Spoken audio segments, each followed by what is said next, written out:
This course is divided into 5 modules, so starting with Introduction, then Getting Started with GCP, Google Services Overview, Hands-on Lab, and Preparing for Google Certification, and also understanding what are the next steps. Before we start further, let's quickly look in terms of the complete course outline so you get familiar in terms of what we are going to learn as part of this course. So in terms of introduction, we are going to start with understanding what is cloud computing. Then we are going to talk about different cloud computing models. We'll compare what is GCP versus AWS, that's Amazon Web Services, and then also about the Azure, that's another cloud provider. So we are going to compare all these three and we are going to see how they stand against each other.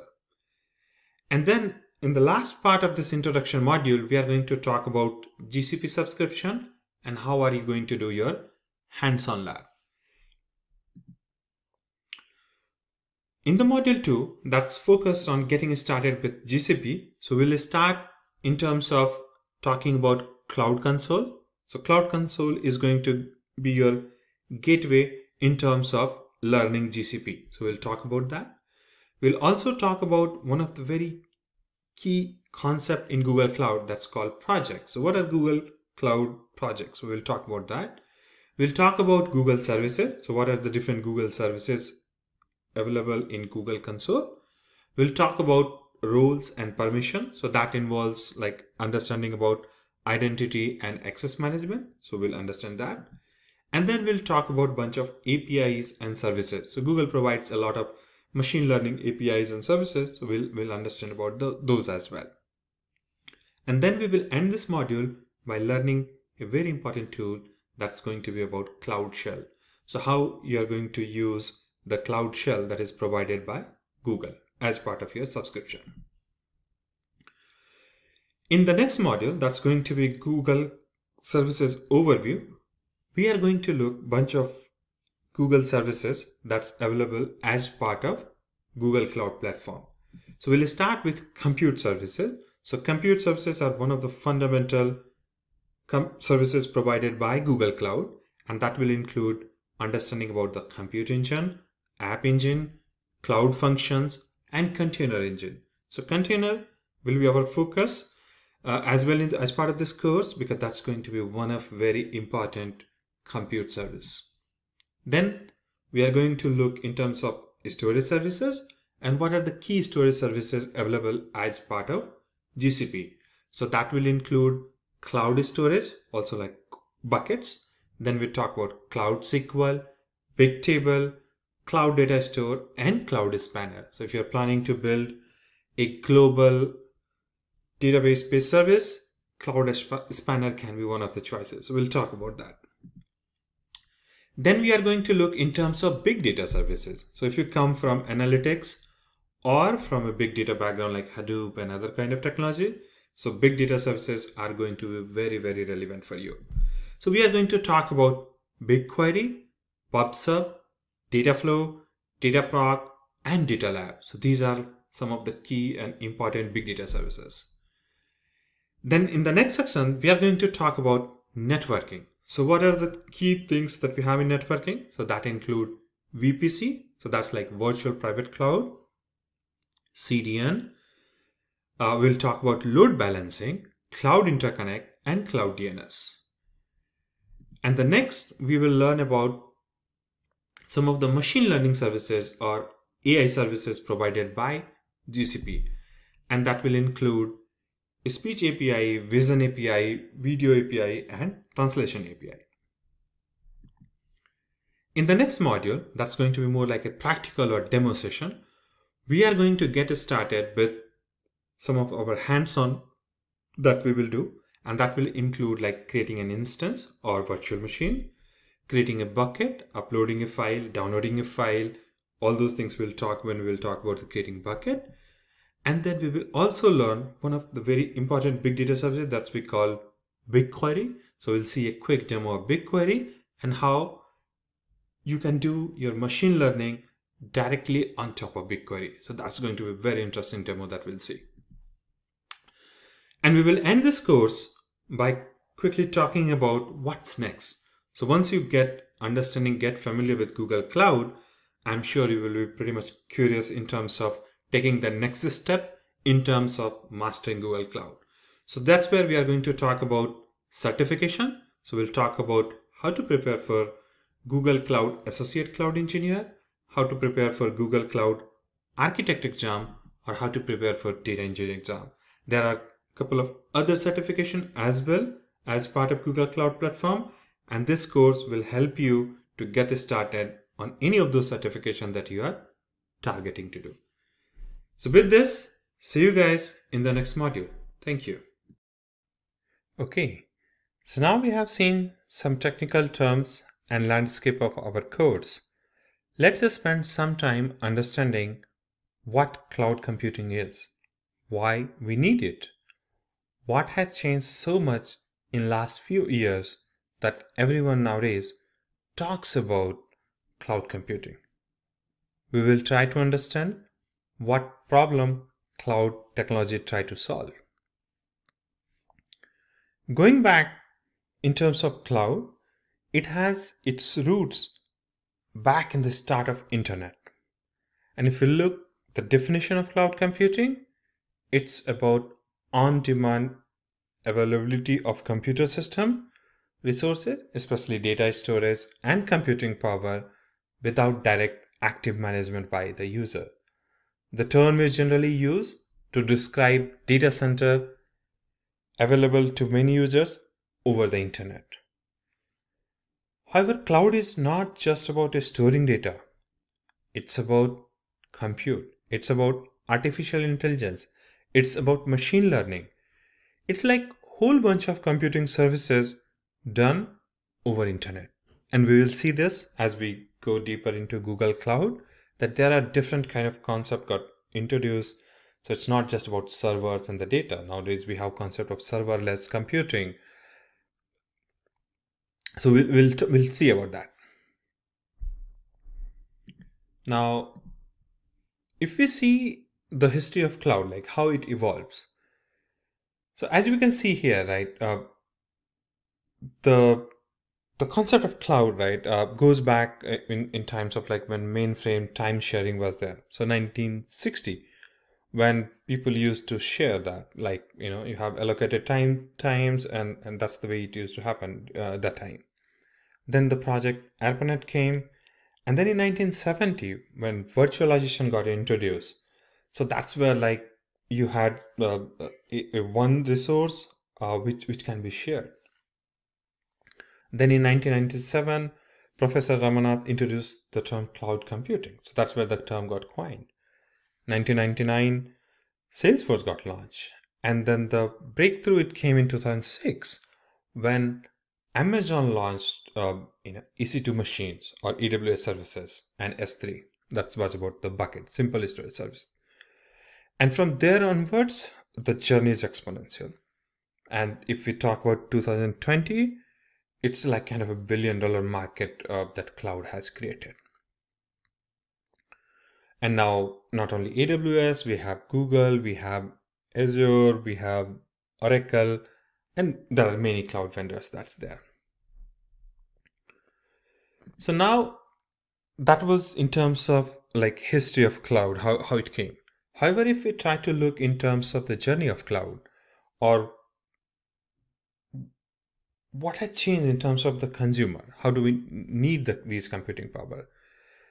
So if you think in like 1995, if you need a server in 1995, if you were needing that at that point of time, right? So the option that you had for you is like, you need to buy it, you need to install the software, you need to make sure you have all the arrangements for power, cooling, and all those things. And this all used to come with a lot of overhead. Then people move from like buying it, owning it, towards like where you have all these things outsourced kind of thing. So the concept of data center came.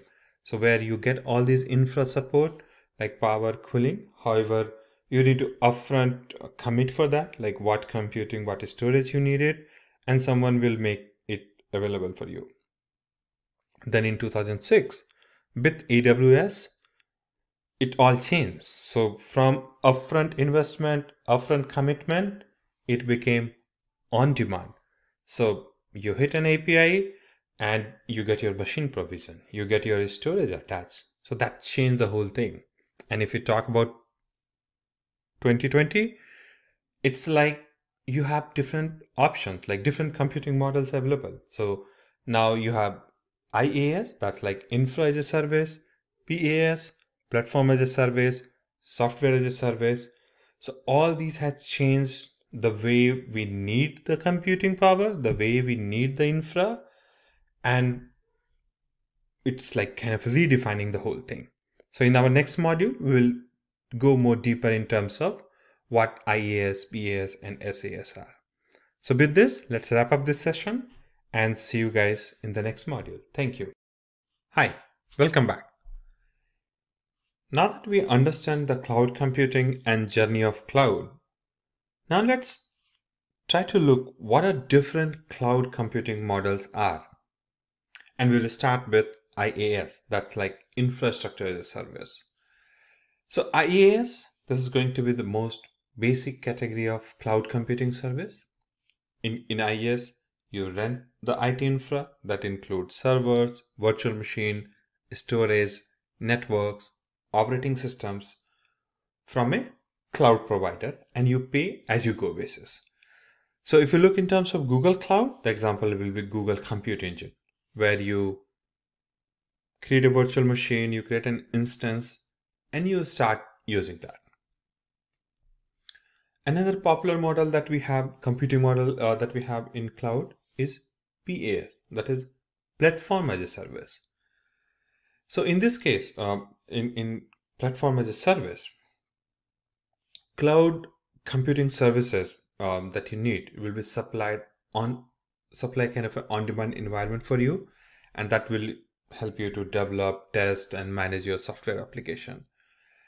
So, and this PaaS, it helps, like if you're a developer, it will help you to just focus on developing your application and not to worry about like how to set up and manage all the underlying infrastructure. So like servers, storage, network, and all those things. And a very good example of this in Google Cloud will be Google App Engine. So we'll talk about Google App Engine, what are the different options that are available in the Google App Engine. So that will come as a platform as a service, where you just focus on your application and all the backend part will be taken care by the cloud service provider. Then you have software as a service. So this is a kind of another model, and nowadays you will see a lot of subscription-based SaaS provided. So that's a kind of method of delivering software application over internet based on demand. And in this case, whoever providing the software as a service, it will host all, like, so it will take care of the infra part as well as the software part. And you as a user just connect over this in the software application through internet, typically like web browser, a phone or something, and you use it. So example is Gmail. You don't need to worry about like, what kind of coding is there for Gmail, what kind of infrastructure is needed. Everything will be taken care by Google. All you need to do is create your account, and if you're using corporate, you have to pay and subscribe, and that's all. It goes from there. All the scaling, everything will be taken care by the service provider. And nowadays, right, after this IaaS, PaaS, and SaaS, nowadays this serverless computing is also kind of very popular. So with this serverless application, so cloud service provider automatically provision, scales, and manage the infrastructure required to run the code. So all you have to do is you have to find if that particular code that you are writing, right, if it is supported, you don't need to worry about anything in terms of finding the environment to run the code like Java, so JVM and all those things, or if you have Python code. So all you need to do is you need to just write the code and functionality, and rest everything will be taken care by the serverless computing. Now, this may not be very clear to you, so let me give you a kind of analogy that will help you to basically understand all this. So with this, let me give you an example here. So as you see, so we are trying to understand cloud and our, like before cloud came, right? So everything used to be on-prem. So when you have an on-prem kind of thing, so you manage storage, networking, server, data, runtime, application, everything is managed on-prem. Your system engineers or you as an application developer. And then we have IaaS, PaaS, and SaaS. And what you see here, anything that's in green, so that's like whoever is the cloud service provider, they manage for you. So like in case of infrastructure service, they manage networking, storage, servers, and virtualization. However, OS part, like what Linux or Windows you want to run, middleware, runtime, data application, it's all managed by you as a consumer of that service. If you go as a platform as a service, starting from networking till runtime is managed by this cloud provider, and you as a consumer, all you need to do is you manage the data and your application that you are running on top of it. And if you go as software as a service, starting from the basic infra till application, everything is managed by the service provider for software as a service. So this was in terms of computing. Now let's try to make it simplified, and let's try to make sure how you can understand and remember it. So if you're in US and if you rent a car, right? So let's try to understand in that reference how these models are.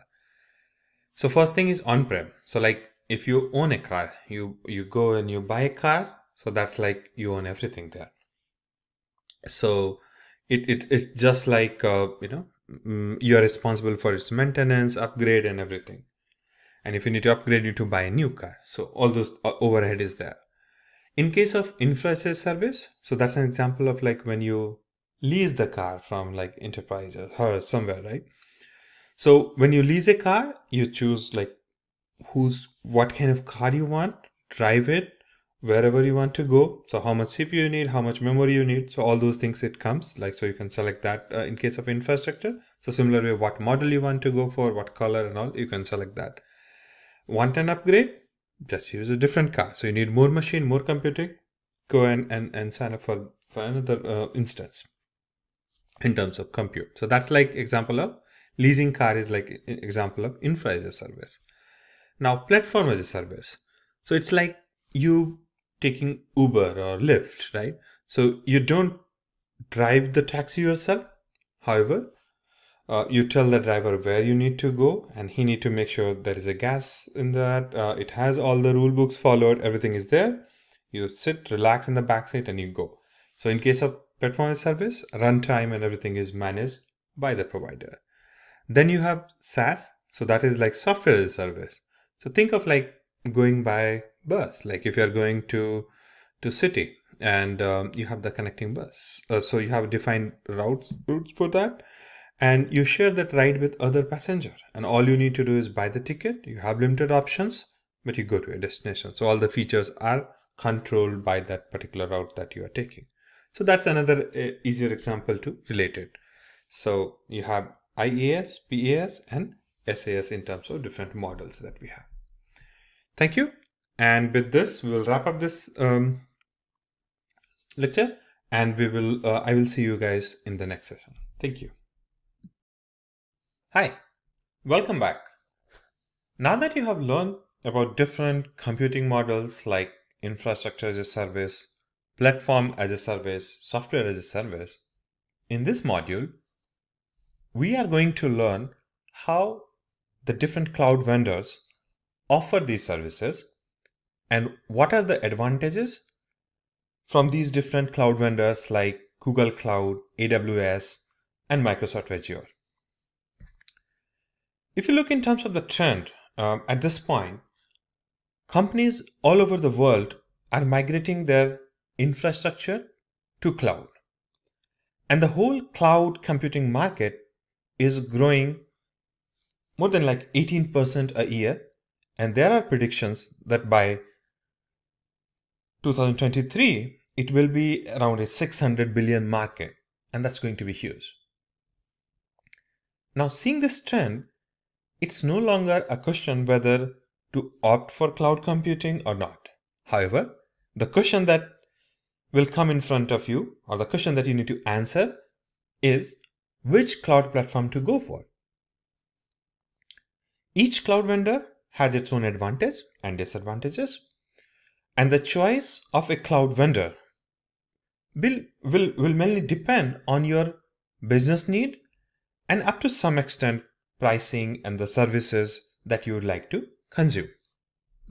Now, if you try to look or compare these different vendors, they have their own advantage. Like if you talk about AWS, that comes from Amazon, they have a kind of a head start of 5 years in terms of maturity, in terms of global reach. They started early and they have the largest market share in terms of cloud as of today.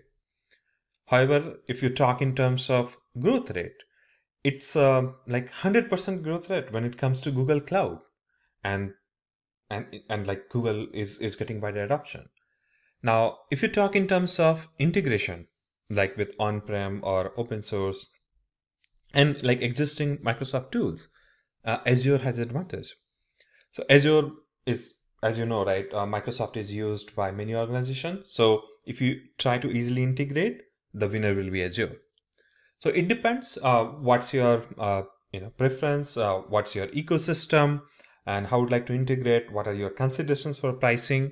Like if you see the pricing for these different vendors, where like Amazon has like per hour based pricing if you talk about compute and other stuff. Google offers like per minute and minimum like 10-minute charges. In case of Azure, also like per minute charging. And also in terms of cost, right? So if you see Amazon, it's going to be like having higher support cost and also the users cost, right? So cost management will be the key in terms of Amazon. Azure has its own pricing model, little bit complex. In case of Google Cloud, I would say easier and more flexible. You get a lot of discounts and other stuff. So if you're trying to adopt and have long-term commitment, it makes the things easier in terms of GCP or Google Cloud adoption. Now, in terms of pricing or the business aspect that we saw in the previous slide, if you want to look in terms of core services, so all of these vendors provide you the services as IaaS, infra as a service, platform as a service, software as a service, container, serverless functions. Almost all these vendors provide it. And if you'd like to compare it, so AWS infra as a service offering is Elastic Compute Cloud. So that's where you can rent AWS machines.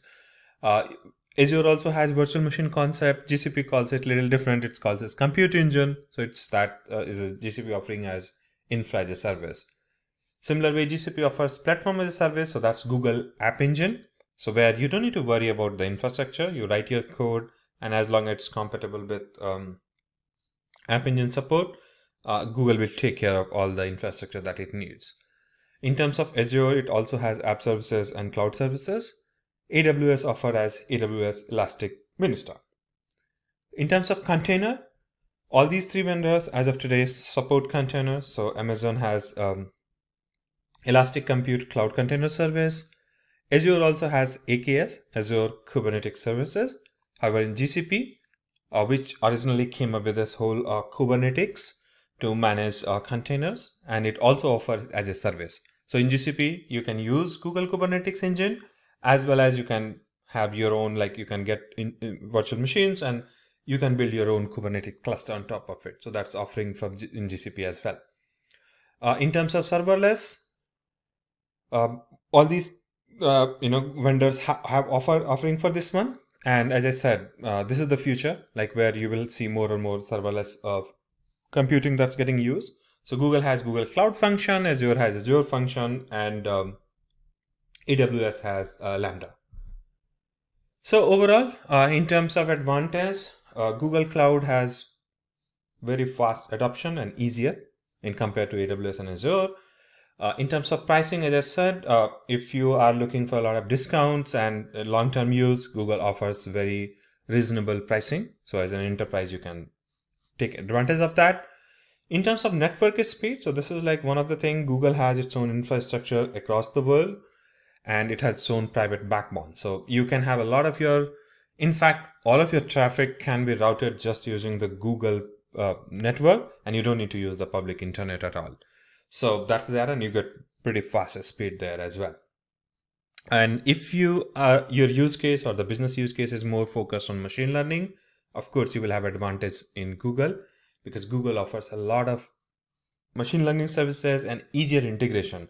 So like now on the top of BigQuery, you get the machine learning big table, that's like edge-based kind of offering. So you get machine learning kind of capability there as well. So with all this, let's dial into the next section where we will talk about how to start using Google services and what are the different subscriptions we have. So with this, thank you and see you guys in next module. Hi, welcome back. Now that you have learned about GCP, so now it's time to get started hands-on in terms of GCP. So Google offer its free subscription. So this is the link that we have, cloud.google.com/free. So you will get around $300 credit. Earlier they used to offer for a year. Now they have reduced it for 90 days. So go ahead using your Gmail account, sign up for this and you will get your $300 credit. And good thing with this one is that Google is not going to auto charge you after your trial ends. So you will get a kind of an option and alert when you reach towards end of your trial period. And apart from this $300 credit that Google is giving, you also have an option to use Quick Labs. So Quick Labs and Google has partnership. So using Quick Labs also, you can do a lot of hands-on training for your understanding in terms of Google services. So either you are exploring it for business or for your personal learning, I would recommend these two resources for you so that you get pretty much comfortable in terms of using Google Cloud. So in next few minutes, I will show you how to use both of these services. So to get started with Google free services, so you can use incognito window so that you don't get with any other your office email and all those things. So you come here to cloud.google.com/free. And here, as you can see, so it's Google $300 free credit offering that you get it. And apart from this, you also get certain free tier products. So there are certain services that Google provides, and that's with certain limited users, it's completely free. So like if you want to use a compute engine, one F1 macro, it's kind of free per month. You get 5 GB of monthly storage. Similar way, if you use BigQuery, one of RDBMS kind of analytics kind of services, so you get 1 terabyte query per month. So those kind of services are there, and which are offered in a free tier as well. However, if you need more than what is currently offered in free tier, so that's where you need to go and sign up for that, and you will get billed for that. So right now, as we are learning, so we will go ahead and sign up for this free tier, free $300, and we'll continue learning on that. So to get started, all you have to do is you have to open this. So we'll open this get started for free. So it will ask to sign in here, and if you don't have a Gmail account, you can go ahead and create it.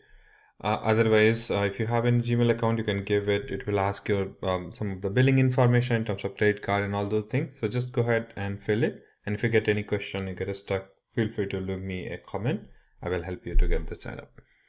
So go ahead and enter your Gmail account. So I will use mine, and I'm going to sign in here. So it's asking me to go for more update. I will just leave it for now. And with this, it will get started. So now it's signing into Google platform. And once you come here, it will give you the console. So that's where, if you see here, console.cloud.google.com. So that's where you landed. And if you see here, it's showing you the credit. Like for me, this is like 40 more days remaining. So this is like December 18th will end. And my billing account ID and all those things are there. And if I click here and if I click home, I can just land it here. Okay, so that's where you will land. So with this, let's go ahead and sign up, and then we'll start using this. And as I said, you also have an option to use QuickLab. So QuickLab also provide a lot of Google cloud-based training. So you can use that as well. So here also you get a sign in button. So go ahead and sign in, and then you should be able to start using some of these labs as well to get yourself familiar with Google Cloud. So in the next module, I'm going to show you how to start using Google Cloud Services. So with this, let's wrap up this session and go ahead and sign up for cloud.google.com/free. Get started for free. Click here, provide your email address, and you should be able to create your account and get started with Google Cloud. So with this, thank you and see you guys in the next module. Hi, welcome back. If you have completed signing in for Google Cloud using cloud.google.com/free, you should be able to land on your console. So console.cloud.com. Once you sign in here with the account that you have used, you should be able to see the dashboard for your account. And we can use this as well to do our hands-on demo. However, in this module, I'm going to show you another way, or the easier way, and that will be using Quick Labs. So as we saw when we talk about the GCP subscription, you have two ways to use it. Either you can use $300 credit that Google provides for 90 days, or you can use Quick Labs. So when you come to Quick Lab needs you to basically buy certain credits and all those things. However, the good thing is, for this particular module where we are going to get introduced with the Google Cloud, you don't need to buy anything, just you need to sign in using your account, and we will be using this to Quick Labs with Google Cloud. So this is one of free offering that is there. So you will not get charged for that one. So as you can see, it's a 30-minute lab. That's where we'll spend, and it's free. So we are going to use this, and I would recommend go ahead and sign in with your email account, and you should be able to access it. So I'm going to click it here. And this is like, it's going to take around 45 minutes. However, it's not giving me start button because I have not yet signed in. So go ahead, click sign in and enter your email and the password if you are registering first time. So you have to sign in there, join it. And that's all. You will get started with a Quick Lab. Okay. So now once you are able to sign in here on Quick Labs, you will get the start lab button, and that will basically help you to complete this lab. So I'm going to go ahead and click here on Start Lab, and it's asking me to confirm. So I'm going to do that, and let me do that. Okay, so I'm going to verify it, and let's see. Okay, so what you get here is once you start your lab, you get your credentials. So these are like username, password, and this is a project ID that is created for you. So first thing you need to do is you need to open the console, and that's what we will do it. So I'm going to click open console, and here it's going to open again Google console. And what I'm going to do is I'm going to use this credential that has been provided here. So I will use this, and I'm going to enter here in this one. So it will take me here, and then you also have the password for this one. So you can go ahead and copy it. And once you come here, you can just go ahead and enter it. And that's all, and you sign in, you accept the terms. I will ignore this for now, and you have to confirm.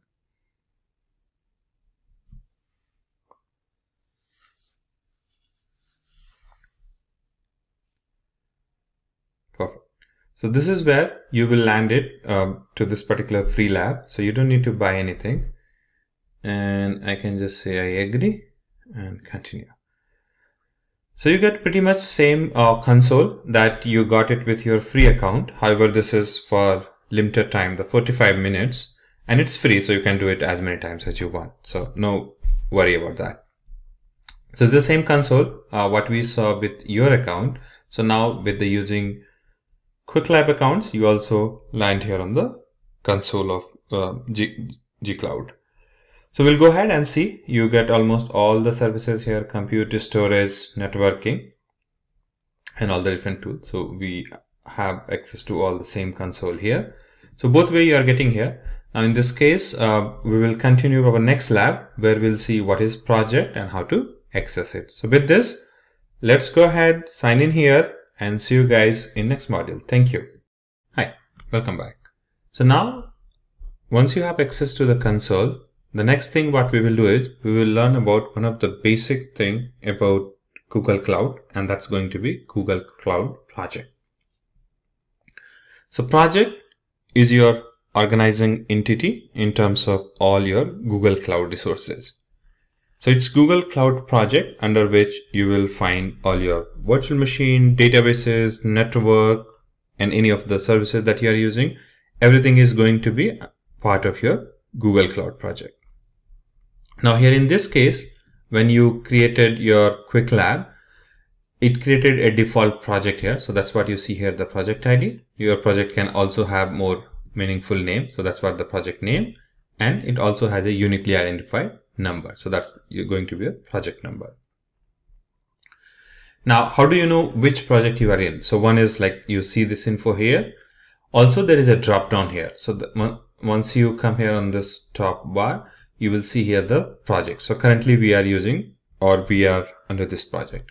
Now, if you click here all, it will show you all other projects that you have access. So if you are working for a big organization and you have multiple projects, you can see all the projects that you have access here, and you can select accordingly. Now, if you want to create a new project, you can do that as well. However, it will need certain access, certain kind of information from you. And that will be like, you have to give a project name, you have to select a billing account, you have to select the location where you want to create it. And also there are certain quota or limits in terms of the project. So right now with this free account, you have 12 projects that you can create it. And if you need more, you can always go back and create a support ticket, and Google Cloud support people will increase this depending on your request. So let me cancel it for now. We don't want to create a project here. So that's what the project we have. Now, if you want to go to project settings, you can click it. And that's where you will see all the details in terms of the project, location, project ID, and all those things can be there. If you want to stop this project, you can do that as well. Right now, it's not giving me an option, but that's also like you want to delete it. You can do that as well. However, Google keeps it for certain days, like 30 days, and that's where you will have, like accidentally, if you did it, you can bring it back. You also get an option to move. So you can select. Right now, we don't have it here, but like you want to move, you can move that as well. So with this, let's go back to Cloud Platform and the project info. And let's wrap up this session where we have learned about project. We saw our default project that we are in, and also an option to see all other projects inside the console. And this will be your location where you will be working in terms of this particular lab, and also all your future users of Google Cloud Console will be wrapped inside the project. So now with this understanding, let's go ahead and wrap up this session. And in the next, we will talk about the different services and this particular navigation menu. So with this, thank you, and see you guys in next module. Now that we have seen in terms of like what is project, now it's time to get familiar with what are the different services and how to access that in console. So the way you access or reach to all these Google services here is that if you see here, these three lines here, so that's where the hamburger menu that you get. And if you click here, you get to see all the different services that Google provides. So this is the navigation menu that will give you quick access to all the Google Cloud core services. So you can always click here these three dots, and if you click it again, it closes that hamburger menu. Now, in terms of seeing what kind of services it has, so let's spend a few minutes here. And before I go and talk about the different services, I would like to show you a quick tip. So this is what you see, pin appears here. So let's assume you want to use some frequently, like if you are always using cloud function, right? So what you can do is, right now as you see here, so I don't see any of my favorite services here. So if I want to always launch cloud function, so I can just go ahead and do pin, and the moment I do it, it will start appearing here. So next, let's assume I want to use, and don't worry about if you don't understand what is cloud function or any of these, no problem. We will talk about that. And then let's assume I want to use a spanner also again, so I can just click here and it will all get listed here. So next time when you open your hamburger menu here, you will always see these coming on the top. So you don't have to scroll down all the way and get that. Okay. So with this, let's see what these kind of product or services we have here. So few things. So what you see here on the top, like marketplace, if you want to access some of the services offered not only by Google but some other third party, you can use marketplace and you can buy those. Apart from that, you have all these like IAMs, getting started, security, compliance, Anthos, that's a new service from Google Cloud. If you are moving from on-prem to cloud, you can use that. So those are the services here. However, on a higher level, there are few key categories that I would like you to understand. So first one is compute. So compute is where you get the computing power in Google Cloud. So it's kind of all the different kind of computing option that you see, like App Engine, Compute Engine, so where you can go ahead and build your virtual machine, Kubernetes Engine, Cloud Function, Cloud Run, and VMware Engine. This is a new service that you have.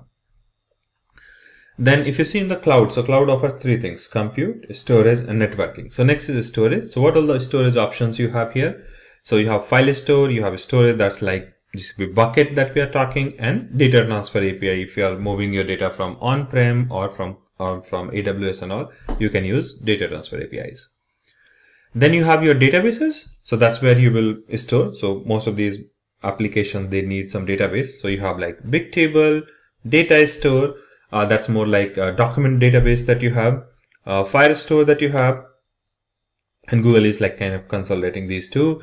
And then you have memory store. So like if you want to use in-memory kind of thing for your services like Redis and Memcache, so that's available as well. Spanner, so that's like global, is globally scalable RDBMS service that you have. And SQL is like if you want to use cloud SQL like MySQL or Postgres, that you can use through the SQL here. Then next you have networking, where you configure your network, VPC, all those things. You connect your VPN. So those kind of things are there, like Cloud CDN, DNS. These are like other networking services. You have load balancing. And then here you have the VPN or interconnect, cloud router. So all those things are there as part of your networking services. Then you have operations. So that talks about like different kind of monitoring. So where you will monitor the logs, errors, right? So those kind of things are done with the help of Stackdriver, and it provides you different categorization like monitoring, debugging, error reporting, logging. So that's where Stackdriver logging is quite popular. And then you have Profiler if you want to see your application, where is the bottleneck and all. So those kind of things here. And then you have different kind of tools, like how do you deploy it, artifact registry, container registry if you're using Kubernetes. So all those things comes here under these tools. And then there are a bunch of big data services. So that is start with Composer. So that's like your orchestrator, where you will like do your scheduling of your workflows. Then you have Dataproc. So that is equivalent as like on-prem Hadoop clusters that you have, Hadoop or Spark. So those kind of things are part of Dataproc. So equivalent you get here. PubSub, like if you're using messaging and all, Kafka and also equivalent of that is here. Dataflow, using which you do build your batch and the streaming kind of ingestion. So that's the Dataflow. Then there are a bunch of IoT services, Internet of Things, BigQuery, one of the popular one. And if you're writing for certification, you will get a lot of questions around BigQuery. So make sure you spend some time here. Looker, so that's another new service that Google has started offering for reporting and all. Data Catalog, to see all your data or different kind of columns and all those things. And then a bunch of these other like healthcare, life science, and data prep is another tool where you can clean your data. Then there are a bunch of artificial intelligence, AI, data labeling, document AI, natural language translation services that you have. And then you have a bunch of these like translation, vision, and video intelligence API. And there are a few other like partner solutions as well, so that you can see here like MongoDB, Elasticsearch, and those kind of things as well. So these are different kind of like catalog, or you can see the services that Google Cloud provides. So with this understanding, let's now wrap up this session, and we'll see you guys in next module. Thank you. Hi, welcome back. Now, as you have got understanding about what is Google Cloud Project, so that's what we saw here. And then we also looked this hamburger menu that you see here in terms of all the different services that Google provides. Now, what we are going to do here is we are going to spend some time in terms of understanding one of important concept, and that's going to be about IAM and admin page. The reason why I would like you to have understanding about IAM is when you start with cloud, one of the questions that you need to answer is about security.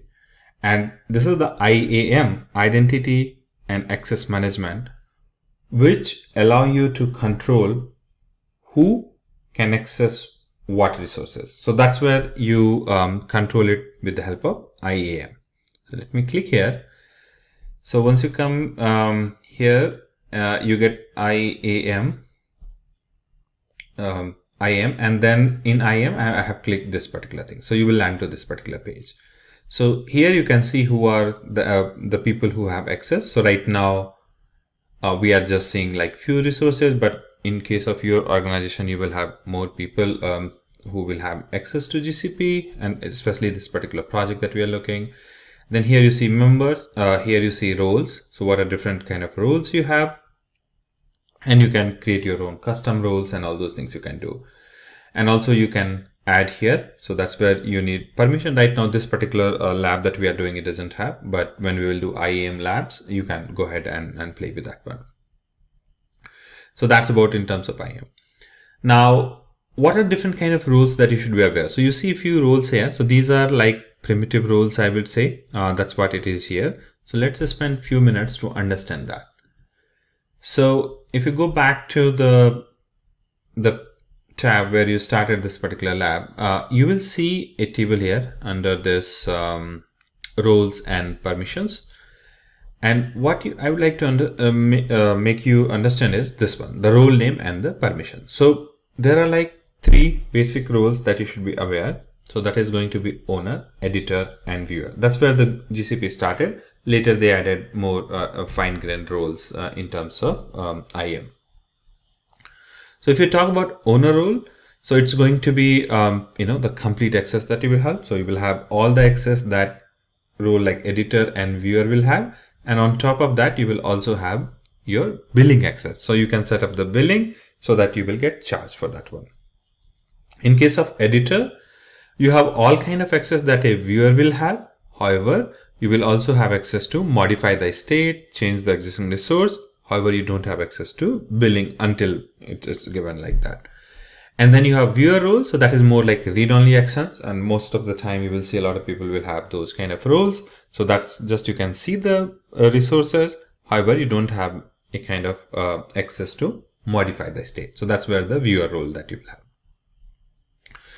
So with this, let's go ahead and, wrap up this session in terms of IAM, and it is the IAM service which you will use to control all your access in GCP. So thank you, and see you guys in next section where we will talk about some of the APIs like Dialogflow and all, and we will get familiar with that. So thank you. Welcome back. Now, once you have understood about Google Cloud Project, IAM, next what we are going to do is we are going to understand in terms of API and services. So how do you access this? So as part of your Google Cloud service, you get access to more than 200 plus APIs that is provided. So like services that you have. And nowadays, if you see, right, you don't need to build everything from scratch. So if if someone is providing the API, you can just make a call to that API and you can start using those services. So how do you use those API in Google Cloud? So that's where we will see here. In your hamburger menu that you have here, if you click here, API and services. So let me just go ahead and click this. So this will bring up your API and services homepage. Now here you see all these kind of API, and if you want more, you come here and you say enable API and services. So let me show you what you get here. So here you see the API that has been provided as part of your Google Cloud Console. And there are different categories that for API that you have. So all of these Google services you can use through API as well. So you have big database, compute, database, developer tools, email, monitoring, networking, security. There are a bunch of these APIs that you have. And you can see like YouTube API that you have, AdSense. A lot of people like using Google Cloud advertising. Google advertising, they can use this. And then a bunch of these mobile APIs and all these compute engine, cloud storage, all those things you can access through the API. So in this, what we'll see is we'll pick this one, Dialogflow API. So let me just go ahead and click it. So if you want to use any of API, just click it and you will come to the page for that particular API. So this is a Dialogflow API. So if you want on your website a kind of interface like chatbot or something like that way, you can use that Dialogflow API that Google provides. And using this, you will be able to basically integrate the service. And there are like charges. It's like, mentioned here. Now, in terms of if you want to use this API, so first what you need to do is you need to enable this API. So that's the first thing that you need to do. So once you click here, enable. So it will take a while and it will basically go ahead and enable the API. So once it is enabled, once your Dialogflow API is enabled, you will get this particular page. So that's where we are seeing that Dialogflow API. And if you want, I can just click it here. So that's open the page for API Explorer. So you can basically work with this API. You can understand what kind of REST services that it support and, what kind of parameters it accepts. So all these details are, and the versioning and everything is here. Now, if you come back here and if we go back, so now what you get here, you get this, since this API is enabled now for you, so you get a check mark here. So that will show like what all API access you have. And if you click try this API, so that will again bring you to the same page. So both way you can go ahead and access this.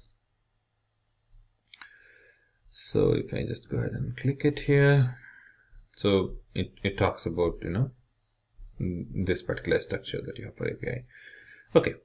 So, with this, let me go ahead and wrap up this module. So we learned like how to, enable a particular API and what are the different APIs that it provides. So if you go back here, you can see all the set of API that you have. So if I go to big data, you see a bunch of those API that's provided here. So with this, thank you and see you guys in the next module where we will talk about Cloud Shell. We have not looked into that and that's going to be another interesting thing. Now that we have learned about API and services as part of this lab, next what we are going to do is we are going to talk about Cloud Shell.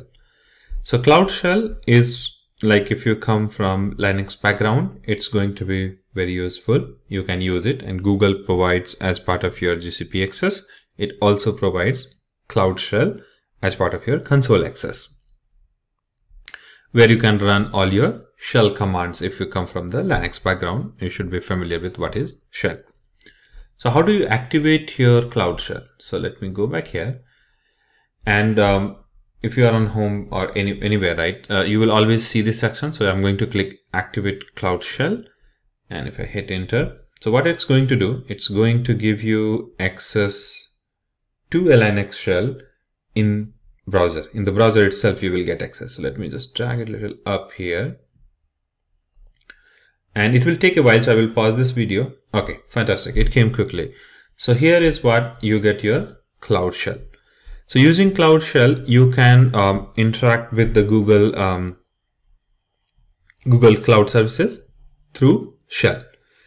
So let's go ahead and run a few of the commands here, and all the commands that I am going to run here, it's also, you can access it from here, from the lab.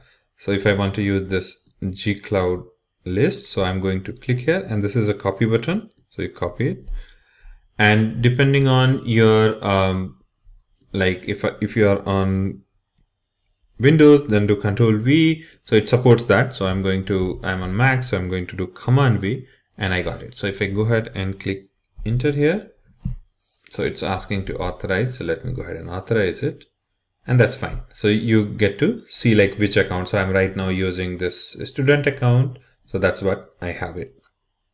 And it's the name that, and if you have more than one account, you can set it here as well. So that's about the account that you have access. Now, if you want, this is a Linux shell, as I said. So if you want to create a file, so if I do ls here, so right now just a readme file is there. So let me go ahead and create a file here. So I'm going to do touch. So touch is a Linux command, and I'm going to create a text.txt. And if I hit enter, it's created the file. If I do ls, I can see the file that I had created. So that's easy way, right? ls is the Linux command, and touch is like how you create a file. Now, if you want to edit this file, if you want to do something, so you can do simple, like whichever you're familiar with, you can do that. So you can do vi, and I can do test. And if it enters, here you have to press I to get in insert mode, and I can cite this is test file, and then you have to press escape shift :WQ, and that's where you will come out from this. Now if you want to see this file, you do cat test and this one, and it will show you the content of the file. Now if you are not familiar with like command line, no need to worry, you still have an option here. So you see here the open editor, so it provides you a very nice editor here. And what you can do is, right now I think it ran into some issues, so let me click here. So using this console, right, you can also edit some of these files in kind of a GUI mode. So if you come here, so this is the file that I created here. So if you are not familiar with command line, it's perfectly fine. So if I go here, file, and if I say new file, and let me create it, and let me give it something like test2.txt, and I do OK, and it created, and I'm saying this is a sample file, and that's all. You save it. Okay, close it. All these files has been saved. If you go back here, and if I go back to terminal, new terminal, and if I do ls, I should be able to see both the files here. So this is Cloud Shell. It's going to be very, very useful once you will start using console. So spend some time, launch this one. So you get a button here to launch it. Right now it's already launched here. So you can go ahead and start using it. So with this, let's wrap up this session and see you guys in the next module. Thank you. Welcome back. Now that you have got understanding in terms of how to work with Google Cloud Console, it's time to go and start getting more deeper understanding in terms of what are different services that is available in GCP. So to start with, we will focus in terms of learning about Google Compute Services. So if you see here, so Google offers a bunch of these compute services. So it's starting with App Engine, Compute Engine, Kubernetes Engine, Cloud Function, Cloud Run, and VMware Engine. So let's try to understand what these compute services are. So when it comes to like Compute Engine as part of compute service, so it's an infrastructure as a service that provides virtual machine hosted on Google Infra. App Engine, so that's a platform as a service for building your web application and mobile backends using containers. Kubernetes engine, a kind of cluster management and orchestration system for coordinating containers. It is based on the open source Kubernetes project.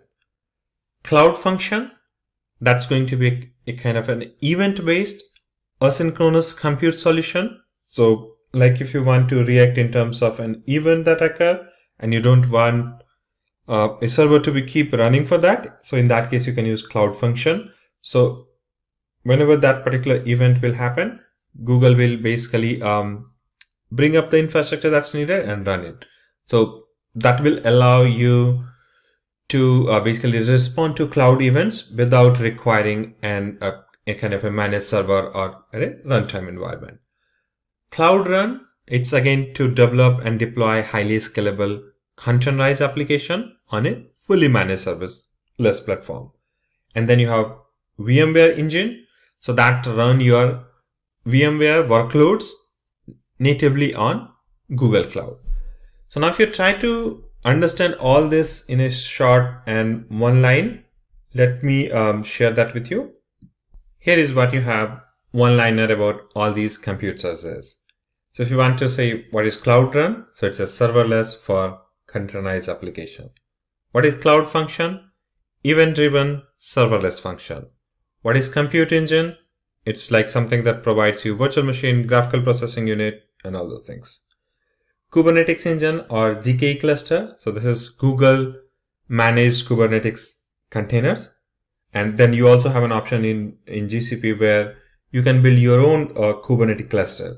But in this case, Google provides you so that you have less overhead in terms of managing with the help of GKE. App Engine, it's a managed app platform. Bare metal solution, so that also provided by GCP. So that's a hardware for specialized workloads. You can use that. Primtable VM. So this is something that you may use. So these are like short-lived compute instances, comes in very less price. However, if Google needs it, it will terminate that particular VM and you will have few seconds to basically save the state. So that's what the primtable VM, but it works very well for certain workloads. Shielded VM, it is more hardened VM, so security is a concern, so you can use shielded VMs. Sole tenant node, so those are like dedicated physical servers, so it is not going to be shared or multi-tenant machines. So with this, let's wrap up the compute section and we will now see next about the storage. Welcome back. So now what we are going to do is we are going to look in terms of what are the key storage services that GCP offers.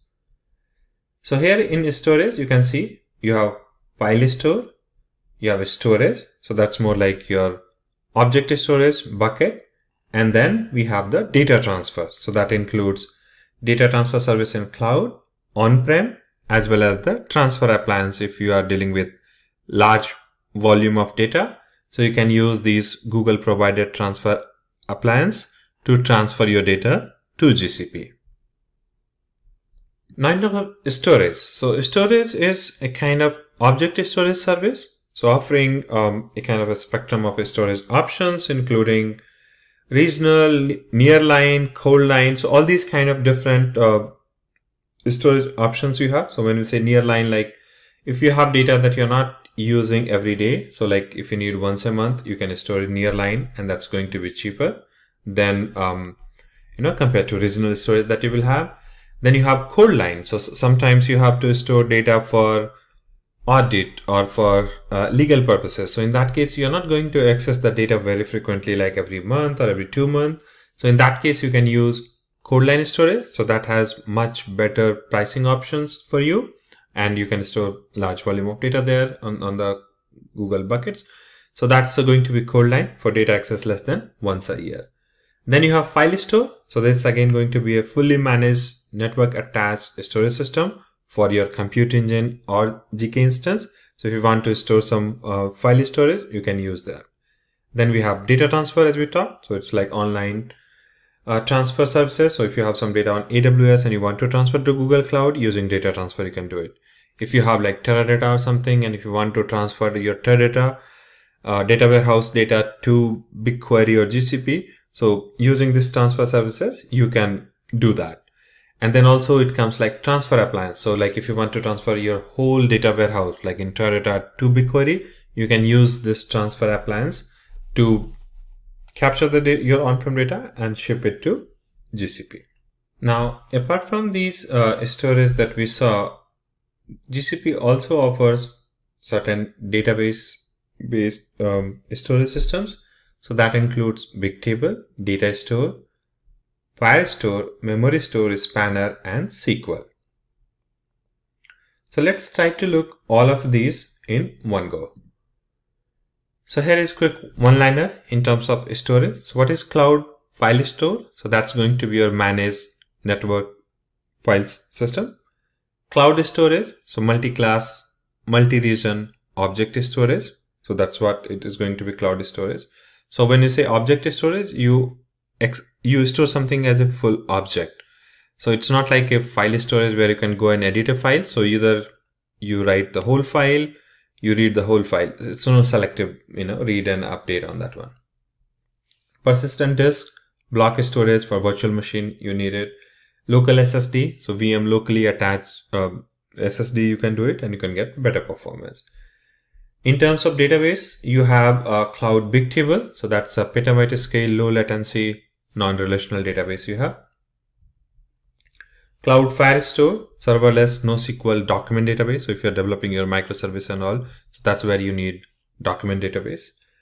Cloud Memory Store, it's a managed Redis and Memcache. So if you want to have in-memory data store, you can use memory store. Cloud Spanner, it's a horizontally scalable relational database. So if you want to have globally scalable application and that backend is running on some kind of a SQL, you can use Cloud Spanner. Cloud SQL is a managed MySQL or Postgres, and now Google also offers SQL Server. So that is offered as part of Cloud SQL. So with this, let's wrap up this storage section of the GCP, and next we will talk about networking. Welcome back. Next we are going to talk about GCP Big Data and Analytics Solution.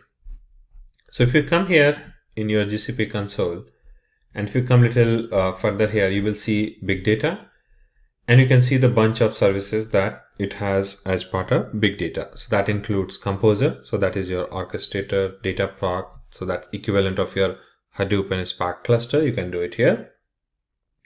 You have PubSub, Dataflow, IoT services. So Internet of Things if you want to do it. BigQuery, that's going to be your data warehousing in GCP, and it's huge. It can handle petabyte of data. You have Data Catalog, Data Fusion, bunch of new financial services that Google offers, and then some specialized big data services related to healthcare, life science, and data prep.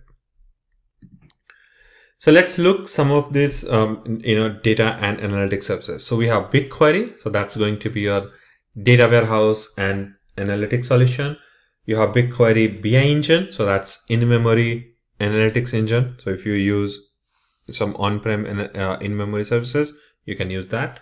You have BigQuery ML. So that's going to be BigQuery model or the training services. You have Cloud Composer. So that's again managed workflow orchestration service. So you can schedule your jobs and run your workload through Cloud Composer.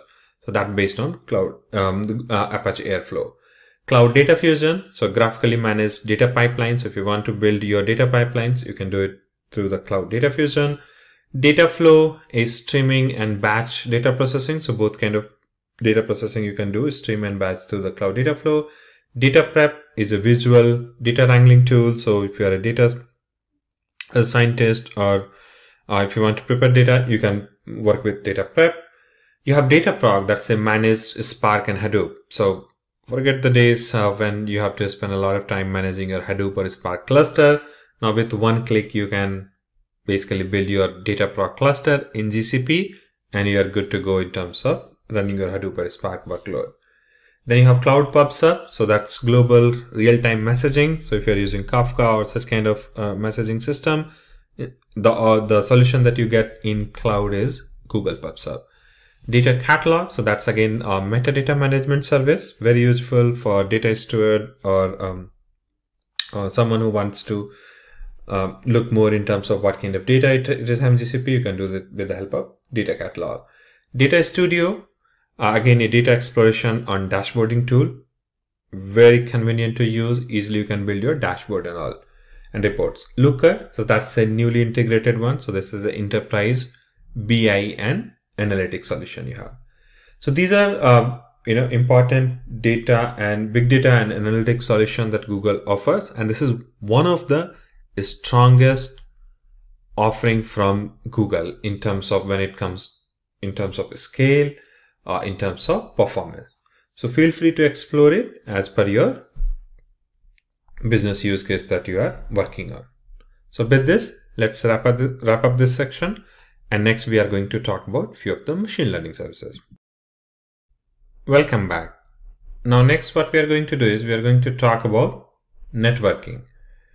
So if you see networking, there are bunch of networking services we have. So we have VPC network, we have network services, hybrid connectivity, network service tiers, network security like using Cloud Armor and SSL policies, and network intelligence in terms of network topology, connectivity, performance dashboard, and firewall insights. So if we try to understand all of these, like what comes in VPC networks. So VPC is the core fundamental networking services in Google Cloud. So that is virtual private cloud that you build as a kind of a network using software. So if we look in terms of these, what are the different networking options or services that we have in GCP? So we have carrier peering. So that is like peer through a carrier, third-party provider. There Google also offer direct peering. So that is peer with GCP. Dedicated interconnect. So that is like dedicated private network connection from your data center to GCP. Then you have partner interconnect. So that again connect your on-prem network to virtual private cloud that you run in GCP. Cloud Armor, that's a kind of protection services for defense against the denial of service. So you can handle that with the help of Cloud Armor. CDN is content delivery network. Cloud DNS, that's a programmable DNS serving. Cloud load balancing, so that's multi-region load distribution balancing that you have. Cloud NAT, so that's like network address translation service, so that also provided by GCP. You have Cloud Router, so that is VPC on-prem network route exchange, so that you can use that as well. You have Cloud VPN, and it's now available in HA, so high availability. So VPN is virtual private network connection, so that also you can use. You have different network service tiers, so that is like price versus performance tiering, so that's what you get. Network telemetry, so network telemetry service is provided by GCP as well. Traffic director, so service mesh traffic management, so that's what you get with the traffic director. Google Cloud Service Mesh, so it's another network service provided by GCP for network management. Then you have VPC, that's what we talked about, like software defined networking. VPC service control, so that's a security and in API based services, and network intelligence center that helps you to monitor network and its topology. So these are like different network services, and as you will go more deeper in terms of configuring your GCP and building the foundation, so that's where you will set up the VPC. And by default, when you create a project, Google do create a kind of VPC for you, but you also have an option to create your own VPC subnet and all those things. So with this, let's wrap up this networking part, and we will see few more Google services. Welcome back. So the next what we are going to do is we are going to learn about few of the artificial intelligence or machine learning services. So if you come here in terms of your Google Cloud Console, just after big data, you will see bunch of these artificial intelligence or AI services that Google provides. And that includes AI platform, data labeling that it has, document AI, natural language recommendation. And then you have bunch of these like translation, vision, video intelligence. So these are different artificial intelligence or machine learning solutions that GCP provides. So now in terms of understanding a few of these, so and these are, like as I said, few of the strongest GCP capabilities that you will use to meet your business need. So if you see here, there are like bunch of these API that we talked. So you have vision search, so visual search for products. You have recommendation AI, so create custom recommendation. And then you have document AI, dialog flow to create like a chatbot and all those kind of things. And then you have cloud vision API, so image recognition and classification. Cloud video API, so it's scene level video annotation that you can do. Translation API used a lot nowadays when you're building such applications, so language detection and translation. Then you have text to speech API, so convert text to audio. Talent solution that we saw, so that's job search with machine learning. You have a speech to text as well, so convert audio to text as well. So nowadays you will see a lot of like meetings and all. You don't need to take notes; it's automatically taken care with the help of these kind of APIs. Then natural language API, so text parsing and analytics. So that's again there. AutoML vision, so custom image models, video intelligence. AutoML translation, a bunch of these artificial intelligence services that is offered by GCP. So depending on your use case, you can basically start using some of these API services as well. And as part of your GCP access, you can start playing with some of these API as well. So if I just click here, so you can go ahead and start with like image classification, object detection, vision product search, vision API. So all those things, there are a bunch of data sets as well. So you can enable that, and there are models as well there. Okay.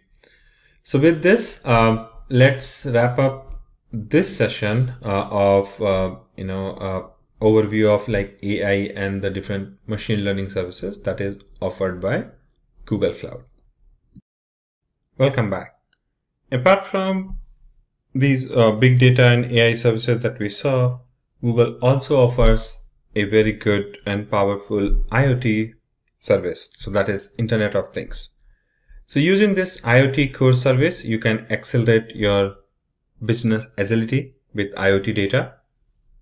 So if you have like data coming from the different sensors, you can bring it with the help of this Google Cloud IoT solution. So using Dataflow, PubSub, BigQuery, Cloud IoT Core, that's the service that we will see, AI platform, and you can basically get meaningful insight from your all these IoT data set. So this is again offered as part of your GCP offering. So if you come here under big data, you see IoT Core. So if you click here, this will take you to Google Cloud IoT page, and these are like pricing and all those things there. And you need to enable this API. So once you enable, you can see you can basically start using this Cloud IoT API, and you can integrate your IoT data with the help with GCP. And there are like a bunch of these documentation that's available, so you can use it. So these are like tutorials and documentation. So if you want to use, let me click here quickly, and that will give you more insight in terms of how you can use it and the reference architecture that we see here. So with this, if your use case, and these are like some of the partners that can help you to integrate with that. So with this, let's wrap up this quick module in terms of IoT, and we will see next in terms of other Google services. So thank you. Welcome back. In this demo, I'm going to show you how to create a virtual machine instance in Google Cloud. So this is going to be a very interesting hands-on demo where you will learn how to create a VM instance. So to create a VM instance, all you have to do is you have to come here to this hamburger menu that you see here on the left hand side and click Compute Engine. And that's where I am right now. So once you come here to Compute Engine, it will give you an option to create VM instance. So I'm going to create a VM. I'm going to hit create. And here it gives you different fields that you can select. So let's give a name here. So I will give test demo instance. This is the instance I'm going to create. And then it will ask you to label it. So if you want to have it like dev machine or something, you can put a label here. So I'm just going to leave it for now. So that's okay. And then you can have like select which region, which zone you want to create this. So I'm going to leave it by default. I'm okay with general purpose. You do have compute optimize and memory optimize option as well. So I'm going to right now go with the general purpose. And then E2 medium, 2 virtual CPU, 4 gig memory. So that's fine for me.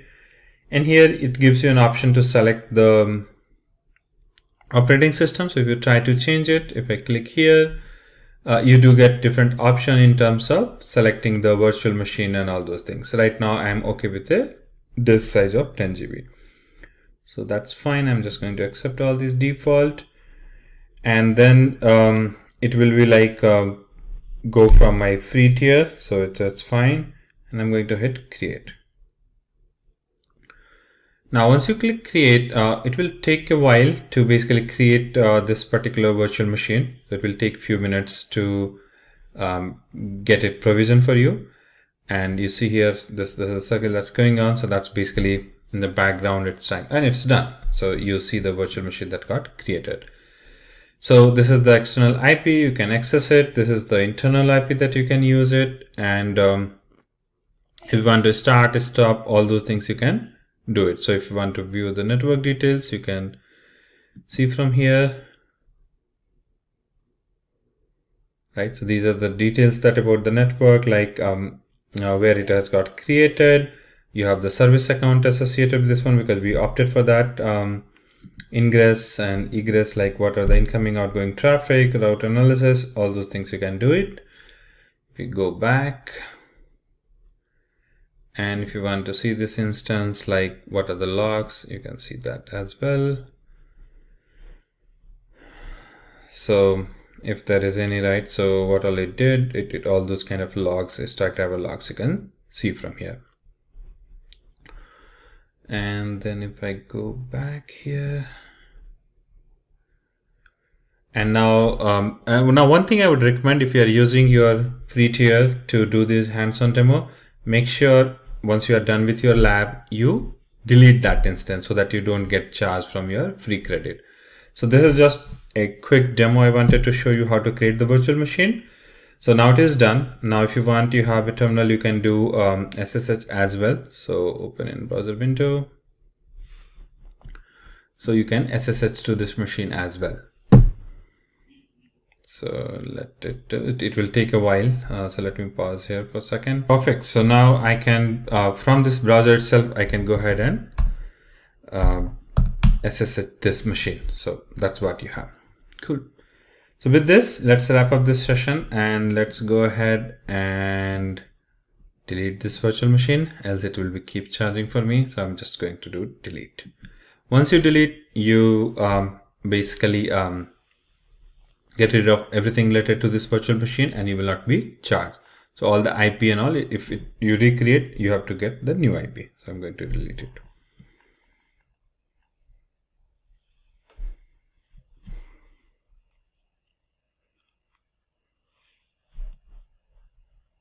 Once deleted, it will be gone and you should be basically again get an option to create the virtual machine. So with this, let's wrap up this module and we will see next how to create bucket. Welcome back. Next, we are going to see a quick demo in terms of how to create a bucket and how to upload and download a file. So now if you want to create your own bucket in GCP, you have to use a storage service, and here in storage, so I'm just going to click here. So this will bring the storage browser. And if you want to create a bucket, just click here, create bucket. Now with the bucket, one of the things that you have to remember is that it has to be globally unique. So you have to give your name such that it is unique across a whole GCP. So give some name. So like you can see demo.test, and I can give some number here and dot GCP. Hopefully this is unique, and I just hit create. Let's see. Oh, okay, so this is invalid, so it doesn't work. So let me try another one. So I'm going to try another name here. So I'm trying with another name. Let's see if it works. Okay, perfectly. So this worked. So I give a name as demo test VM November 7. If you want, you can change it because same name will not work. So you have to change it. So that's the virtual machine that it got. That's the bucket that it got created. Now, if you want to upload a file, you can do it. So if I'm going to do upload files, I should be, or if you want to create a folder, I can create a folder inside it. So I can say test folder for me, and should be able to create it. Okay, so this test folder got created, and if I want to go inside of this one, so this will give you a kind of a file system like hierarchy, but this is not a file system. So just understand that. So now if I want to go ahead and do upload files, I will be able to do it. So I'm just going to use a screenshot here, and I say open, and you can do it. So this got here. Now, if you want to download this file, you can do pretty much that as well. So you get an option here. If you want to click, it will go ahead and download the file. And this is what you can see here, the file that I had. Now, if you want, you can save it to your machine as well. So if you see here, you can see the metadata, permission, all those things, you can do it. So this is very quick demo. Now, if you want to upload a folder, you can do that as well. We saw the create folder. In terms of moving, you cannot delete it, but you can do a move of your file. So that's pretty much possible. Let me go ahead and upload one more file here. I'm going to use this. I'm going to open. And this is another file that got uploaded. Now, if you want to remove it, you can just select all these things and you hit delete. And it says 2 objects will be deleted so that you don't get charged. Although it will be free, you can leave it, but I'm just going to delete it. Perfect. So that's a quick demo in terms of how to create a bucket, how to upload a file, how to download a file. With this, let's wrap up this module. And then next we are going to talk about BigQuery, and then we will see about how to use that. Welcome back. In this part, we are going to see how to use Google BigQuery, Google offering for data warehousing and analytics. So BigQuery is part of Google Big Data Service. So if you come here in console, and if you click, just go down here and click BigQuery, it will give you an instance for this. And let me just cut this for now. So this is your BigQuery instance that you will get. So here what you see is query editor, so where you are going to go and paste your query. This side you will see all your projects and data set. And if you want, you can go ahead and add the add project here. You can use pin a project, so that will basically pin here and it will be used when you query. So if you want to have external data source, you can do that as well. If you want to pin a project, you can select it. And if you're working for an organization which has more than one project, you can select a particular project as well. So now in terms of BigQuery, what it offers a lot of public data sets. So let me show you. So these are like a lot of publicly available data set that you can use it for your learning purpose. If you want to use it for some kind of analytics, build a model, you can do that as well. So what I'm going to do, I'm going to use one of public data set that is, I'm going to show you how to query here. So this is part of this BigQuery public data project, and it's part of like sample data set, and this is the table that we have. And I'm just going to run a select query here. Now the moment you paste your query here, BigQuery does it tries to see how much data that you are going to scan. So in this case, it says that this query will process around 3.5 GB of data, and it gives you a check mark. So that means everything in terms of access, in terms of syntax, all those things looks good here. So that's where you get a control here. Now let's assume you had two queries here in this window, and if you just want to run, right? So you can select one of those queries, and what you can do is you can here run, and you can run the selected. So that also a kind of feature, you can use it. Now once you run your query, let me go ahead and move it. Once you run your query, you are going to get the result output here. So this is what I'm going to show you quickly as run. So once you run, it is running, it will take few minutes, and this is where you get your output. So we selected four fields here. So weight, state, year, and week. So that's what you get here. So that's what we see on top 10. If you go ahead and remove this limit, and it's like this, and if I go ahead and run it,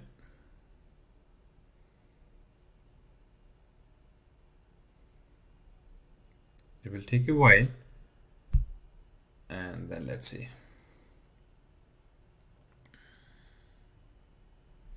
Let me pause this video for a second.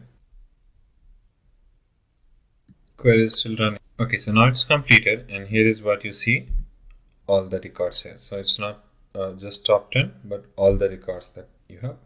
And here is the next page, you can go and see it. Now if you want, you can also create your data set here. So this is like a test that I created. If you want, you can go ahead and let me first delete this data set here, and I'm going to give the name as test underscore data. Okay, so if you want, you can go ahead and create data set as well. So meantime I was doing it. So if you want to create a data set, just click here, create data set.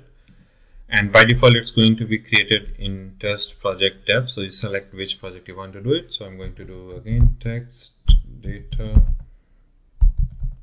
delete project. Okay, so here it takes only underscore test data underscore delete underscore project, and I'm going to hit create data set, and this will create a data set here. Now if you want to create a table inside this data set, you can do it. So I can do create table, and I'm going to select a sample table, and I can add a field here. I can give like name, and that can be string. I can have contact, and that can be a kind of integer, and no partitioning to the advanced feature. I'm going to do create table. And this is going to create a table here. If I click here, I can see the table. Two fields are there, name and contact. These are the details in terms of when table was created and under which project. So this is the project name that you have. Then test data del project is the data set and sample data. So data set is nothing but like how in other database you create a schema. So similarly here it is data set, and then inside that you create object. So that is the table that we created. So that's pretty much in terms of BigQuery demo. BigQuery itself contains a lot of things, like it supports machine learning, and you can run your machine learning models just on top of your table. However, those are little advanced features. So I will have a dedicated course created for like BigQuery and other related hands-on demo. So with this, let's wrap up this section and see you guys in the next section. Bye. Welcome back. In this part, we are going to see what are the different GCP certification that you can aim for. So as like all these three vendors like Google, AWS and Azure, they have their own certification. And as you can see here, so there are like some foundation, or you can say the basic certification and then advanced one. So in terms of Google, if you see here, you have associate certification. So that's associate cloud engineer.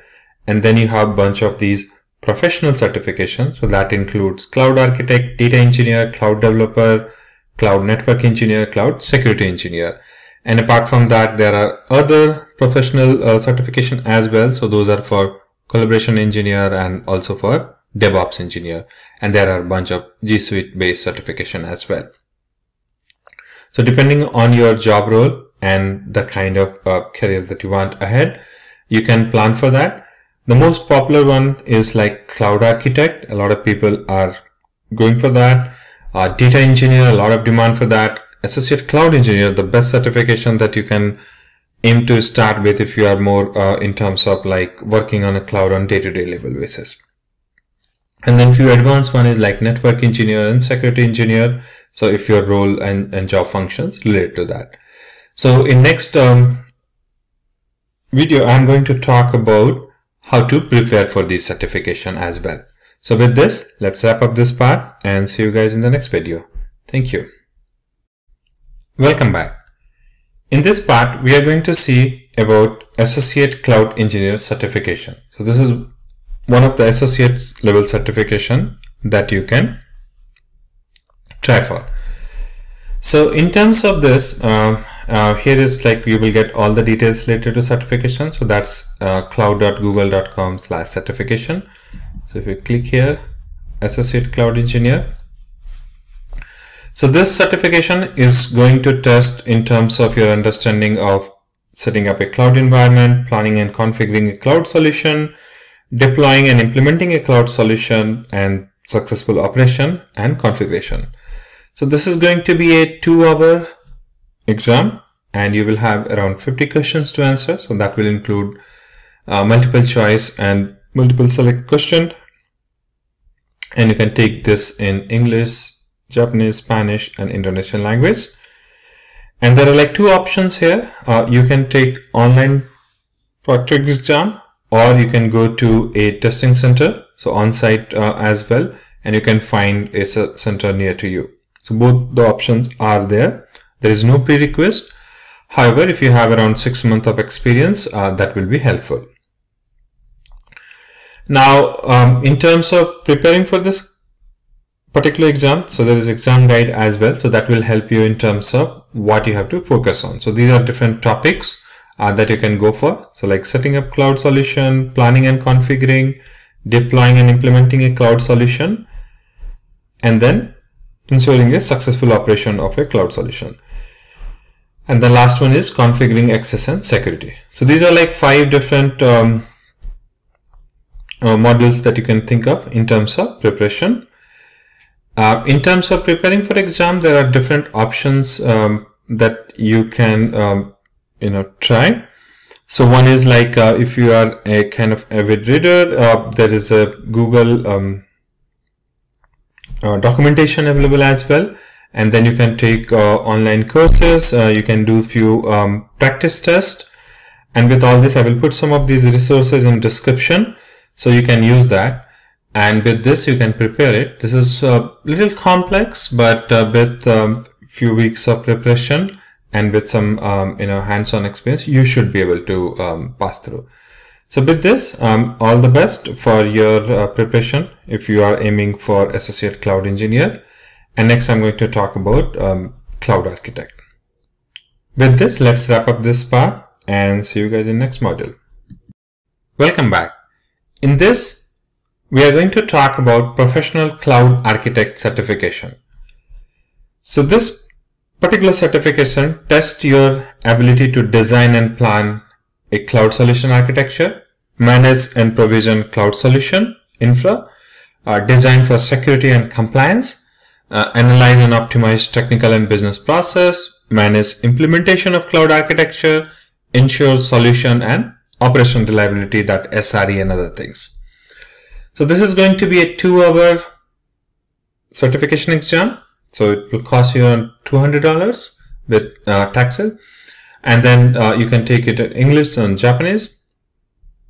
And you are going to have around 50 questions, which will be like type of multiple choice. And then you will also have a bunch of case studies that you have to be familiar with as part of this particular exam. So Google has already provided a few of those case studies. So make sure you go through that before writing this exam. And in terms of taking this exam, you can take it online proctored, or you can take it on site. So you can go to a testing center and you can take that as well. If you have some kind of industry experience like 3+ year and 1 year like in GCP, it will be helpful. However, I have seen a lot of people who have gone through the Google Cloud material, did a kind of hands-on, and they are able to clear this exam as well. So these are the case studies. So like, when you are going for this exam, make sure you have spent some time in terms of going and in reading and understanding these case studies. There are a bunch of, courses available as well. So let me quickly show you the exam guide. So this is the exam guide that you have, and which will basically test your designing and planning for cloud solution architecture, managing and provisioning solutions, designing for security and compliance. Then you have analyze and optimizing the technical and business process, managing implementation. And third one is SRE, that's solution and operation reliability. So these are the different sections that will test your understanding of GCP and how you are going to design your solution. So with this, if you are trying to prepare for this exam, all the best. And I'm going to next talk about Google Data Engineer certification in the next module. So with this, let's wrap up this part, and I will put relevant links like what are different Google certified materials that can help you to prepare for this exam. Thank you.